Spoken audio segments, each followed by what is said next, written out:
Plausibly live from New York. It's a show that is headed to the parade. I can't wait. I would wait if I were you. We're going to be beloved. I don't know about you. I shouldn't even go. You can still go. But No, you've got to go, but yeah. it's going to be a little I rough. think the people in the Okay, so the Chiefs are the 9th team, Nick. Yep. Nobody ever made it even back to the Super Bowl, never mind win it. 3 teams missed the playoffs entirely. What's the number one reason the Chiefs won't three-peat if they don't? If they were to not do it, the most obvious answer, I think the right answer is if Chris Jones leaves.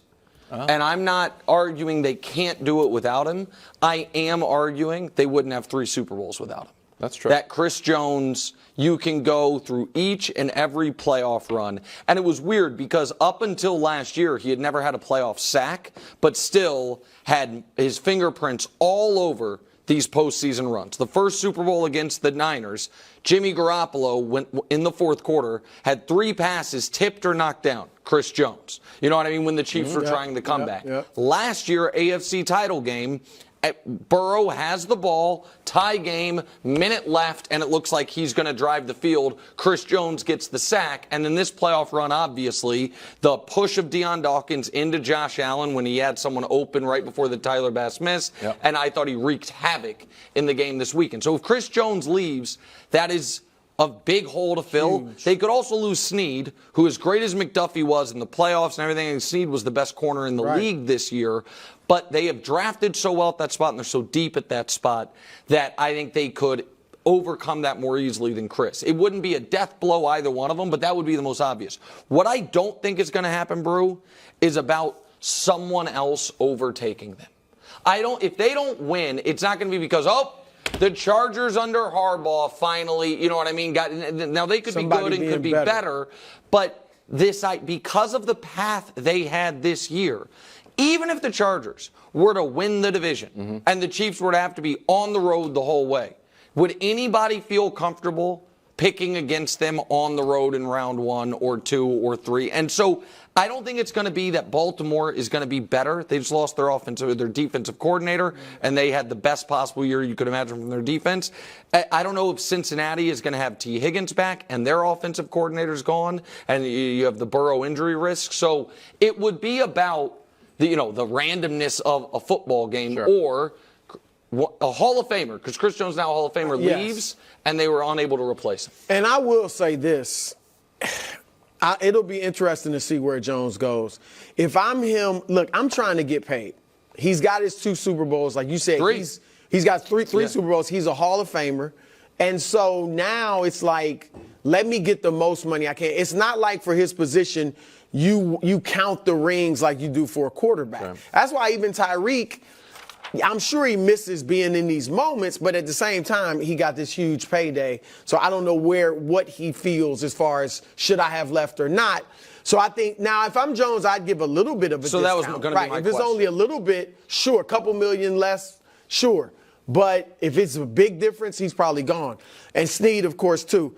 And Snead's never been paid. Snead has to go get the money. Chris is on the end of a 4-year, $80 million deal. Snead was a mid-round pick on the end of his rookie deal. Snead, I don't think Snead can take any discount. Right. Chris, we'll see what he wants to do. But go ahead, sorry. No, complacency is obviously always a question mark. You think the Chiefs are going to be complacent? No, Mahomes will not be complacent. I love what he's saying, we were talking about only 8 teams have, repeated.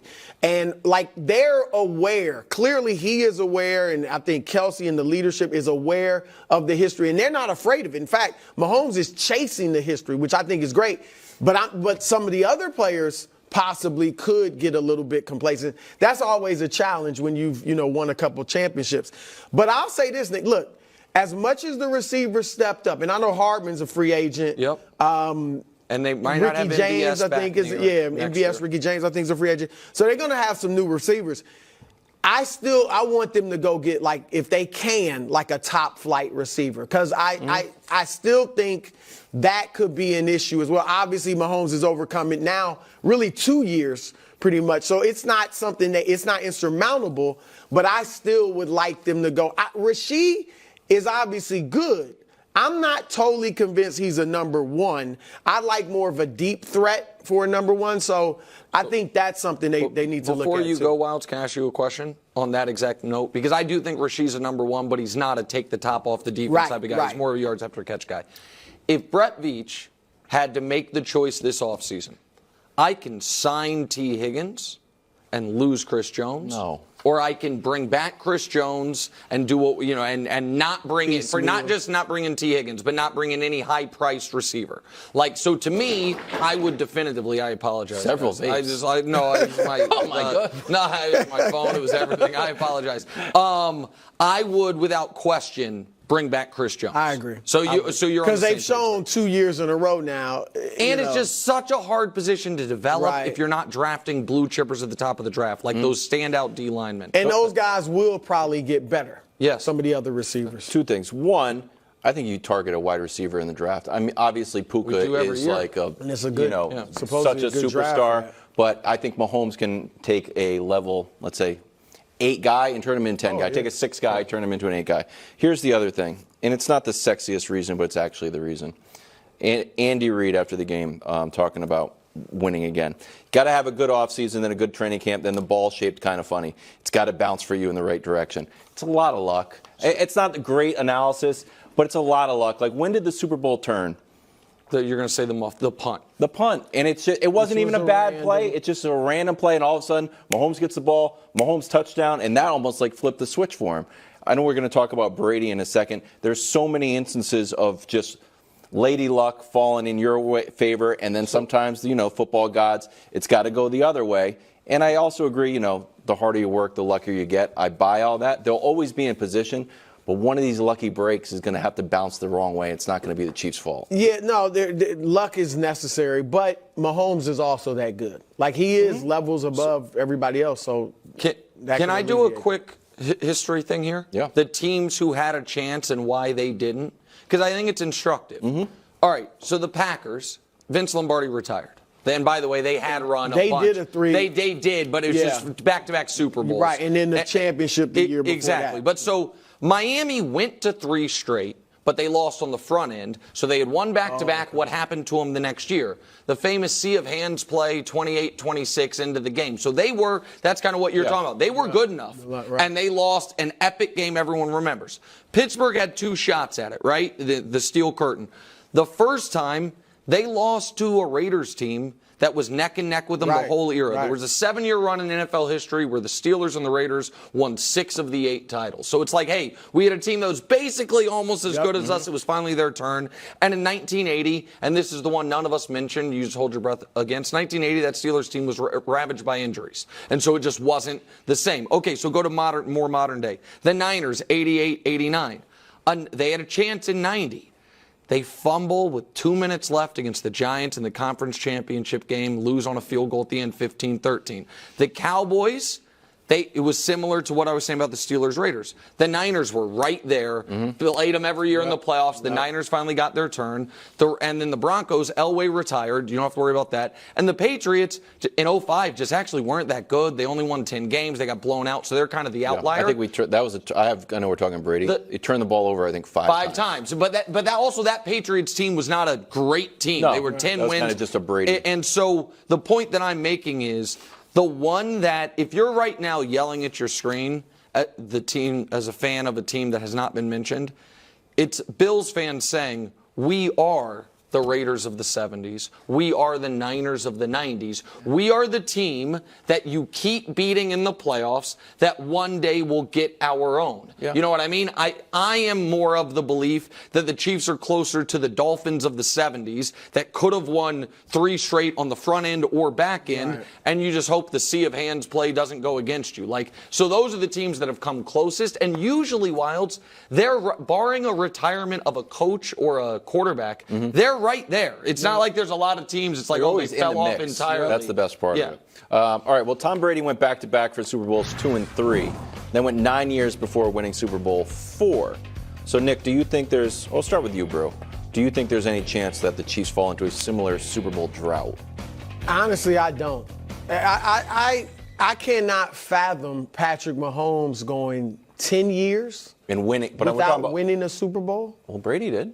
I know. But at this stage of their careers, Mahomes is better individually than Brady was at this stage. No question. Right? You can talk about Brady later, but at this stage, Mahomes is much better.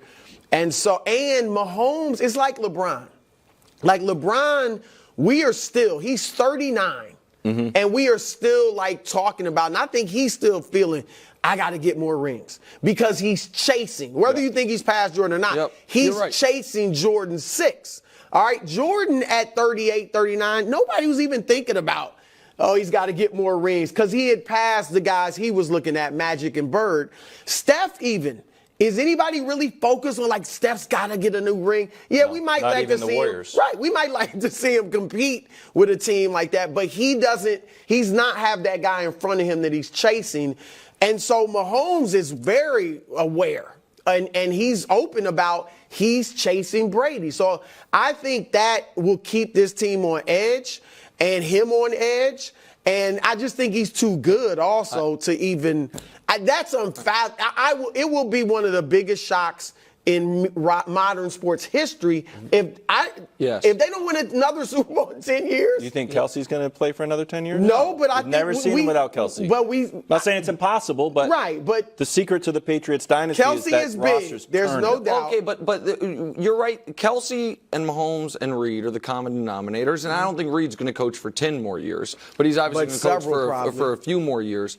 But we have seen the Chiefs with totally different types of teams win Super Bowls. You know, high-flying, got outscore everyone in 19, a team that was high-flying despite not having the weapons last year, and this year, where a team that scuttled and was defensive-based, and Mahomes was excellent throughout. So I'm going to say there's two reasons I do not think this is likely. One is that, I don't want to say dirty secret, but the underrated part of that drought is Tom, in that stretch in the playoffs, had a lot of really bad moments. Brady in that stretch had 6 playoff games, 6, with more interceptions than touchdowns. Mahomes has had 1 in his career up to this point. And if you go through it, and we can show you Tom's numbers, I think, in that stretch, like, it's not like they're brutal, but it didn't feel like in that near decade, like, we have such an edge because we have the best quarterback in the world. That was when he wasn't even viewed as the best quarterback. Exactly right. Until he was viewed as the winner, Wildes, but people forget what that all looked like. And now, in Tom's defense, he, I think, had 2 seasons lost to injury. Because 2008, you lost the whole year, and 2009, he was not that same guy. It took him longer to come back from the ACL, and then this is what you have to avoid if you're the Chiefs. The 2010 season, the Patriots were 14-2, the dominant team, and they lost to Mark Sanchez and the Jets. That's a bad one. And then the next year, they were even better, and they're in the Super Bowl, and you lose to Eli again. But that's bad luck. That's the luck. That's the David Tyree case. No, that's Manning. But I'm saying that's the luck. Yeah. The luck. No, I agree, but here's where I disagree. When you are that good and you are playing a team you are reasonably a massive favorite over, you should you want to not let luck come into play. I know. And so that's the part of the era where it's a little confusing. And then it got real scary for Patriot fans because Peyton Manning goes to Denver and they're instantly awesome and they beat them in the playoffs. I don't see that type of drought because Mahomes is so great already. Brady's best playoff performances all came later in the latter half of his career. And so there's 9, right? 1, 2, 3, 4, 5, 6. Lost the divisional rival Jets, 2 to the Ravens. Could you see Lamar peeling off too? Just beating Mahomes in the playoffs. Well, I could in 9 years. Of I'm course just saying 1. Okay. Like he's going to get 1. Peyton Manning got 2 trips to the Super Bowl that were Eli played crazy. 1 turnovers, 1 injury. Like, that's it. Then all of a sudden you have it. That's the drought. But I guess here's where I would push back on that. If you look at those seasons, in 2005, they weren't that good, and they got blown out in the playoffs. In 2006, they just blew the AFC title game. That was the 21-3 game to Peyton. They came all the way back. They got blown out. You're still playing Peyton Manning. No, of course. But the point that I'm trying to make is 3 of these playoff losses, they got blown out. But this is another thing that we haven't seen and we've gotten numb to. Mahomes now, playoffs and regular seasons, through 6 years of his career, has 3 Super Bowl titles and 4 losses by more than 1 score. So they're not, because they are not blowoutable, they are able to have the luck matter. You know, if they were down by 17 when the muffed punt happened in the Super Bowl, it doesn't matter. Right. Because they had held close, that's why it was able to matter. All right, let's take a look at Mahomes' resume. 3 Super Bowl wins, 6 years, 2-time MVP, 3-time Super Bowl MVP, almost 300 yards passing, best ever, and 15 playoff wins. Brady has similar numbers in a few categories, but other than that, you're going to go cross sports here. Sure, yeah. Best start to a career ever. So Brew, I think I narrowed it down, and I want to know where you fall on it. So we can start with football, and it's clearly Mahomes. And what I did is championships, championship appearances, championship MVPs, league MVPs, and times missed the playoffs. And I think we can show Mahomes against Brady and Montana, the other greats, and Mahomes clears the field. So Mahomes would move on from there. Wildes, we got a lot going on today. Just follow us on it, okay? Because they're all going to look like this. Then I kind of did old legends that you're curious about where they're at, and we're not going to be. There we go. So the only one who's really Babe Ruth, I was surprised. But then I'm like, oh wait, they didn't even pitching. Yeah, exactly right. But that matters, right? So that's the Red Sox first. I did 7 because I'm including for Brady and Mahomes, to be fair, their rookie seasons. So Gretzky really, it's like, oh my God. So then, and Kareem is missing the playoffs, even though he was so great. So that final column is missing the playoffs. Gretzky won 7 MVPs his first 7 years? Yeah, Gretzky was pretty unbelievable. He's pretty good. He's the only athlete ever that when you go to his Wikipedia, you have to go to another Wikipedia just for his record. Really? 7? And then I went to basketball only, Brew.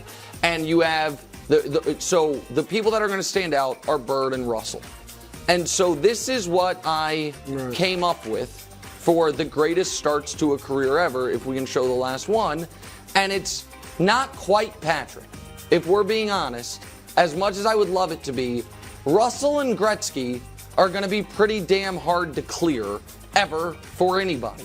Russell, the only reason he doesn't have championship MVPs is the award didn't exist. He won 4 league MVPs and won the title every year. Gretzky won a third of the titles and was league MVP every single year. But I think that's the list, Brew. I think if there's a Mount Rushmore of best starts to a career ever, he's clearly number 1 in football, and those are the guys he's competing with. No, that's fair. I think it's obviously Gretzky. If you, with that list, I mean, 7 MVPs is pretty good. Right, in the championships. Russell, look, obviously the 6 championships in his first 7 years. 7 years, and 5 in his first 6. But Russell, individually, his statistics weren't what Mahomes were. Now, rebounding, he led the league. But he several still times. won league MVP 4 times. He won, right. So it's that might be something. But look, generally, you have to go to individual sports. Like to put somebody with Mahomes, you got to go to like Tiger, Tyson with boxing, Tiger or Ali with boxing, Tiger in golf. Like, it's clearly football. That's not even close. And ironically, we talk about the GOATs, LeBron and Jordan. They're not close. They're not close. They're not close. They I mean, because they didn't win championships. I know, but it's just a sort of a different trajectory. But it was. Yeah, I mean, they got going once they got going, of course, but and they were great individually, but the team, they didn't have the championships. Do you think Wildes is a Brady guy, but also a Mahomes guy? That Brady, at the very least, Mahomes has now surpassed Brady's early Brady? Yes. Yeah, because I don't think early Brady was still.